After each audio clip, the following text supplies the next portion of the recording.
भारतीय नागरिकों को जिस तरह से अमेरिका ने डिपोर्ट किया है और जिस तरह से उसको बेड़िया जड़कर भारत भेजने का काम किया, वैसे नागरिकों के सम्मान के लिए आज कांग्रेस पार्टी के द्वारा अल्बर्ट एक्का चौक पर पुतला फूका गया और नरेंद्र मोदी हाय हाय के नारे लगाए गए। चूंकि प्रधानमंत्री नरेंद्र मोदी और गृह मंत्री अमित शाह के द्वारा जिस तरह से प्रचार प्रसार किया गया था राष्ट्रपति ट्रंप के लिए, और उसके बाद से जिस तरह से भारतीय नागरिकों को बेड़िया बांध कर भेजने का काम किया गया, इसी के विरोध में यह कांग्रेस पार्टी का विरोध प्रदर्शन था। मौके पर क्या कुछ कहा गया, आइए आपको सुनाते हैं। भारतीय नागरिकों को अमेरिकी सरकार द्वारा हाथ में हथकड़ी लगा के पैर में बेड़ी बांध करके लाया गया, जबकि एक छोटा था स्टेट और हमारा केंद्र सरकार चुप रही।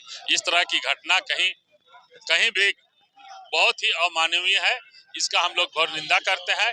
एक छोटा सा देश कोलंबिया अपना जहाज भेज के ससम्मान अपने नागरिकों को लाने का काम किया, लेकिन वहाँ अमेरिकी की जहाज को उतरने नहीं दिया।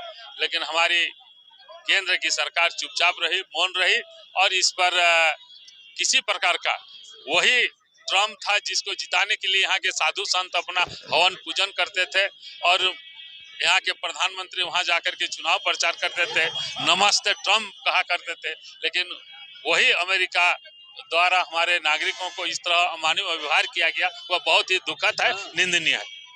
इतने सालों तक कांग्रेस ने अपने डिप्लोमेटिक रिश्ते इस तरह से संभाल के रखे कि किसी भी भारतीय नागरिक का वो दुनिया के किसी कोने में था तो उसका अपमान करना संभव नहीं था। लेकिन आज हम लोग देख रहे हैं किस तरीके से डिपोर्ट करके लाया गया। इसके लिए मोदी जी को देश से माफ़ी मांगनी चाहिए, और साथ ही साथ देश के अंदर भी कुंभ में भी क्या हुआ और चीज़ों को छुपाने का और सिर्फ प्रचार प्रसार के माध्यम से अपनी चीज़ों को बड़ा बताने का।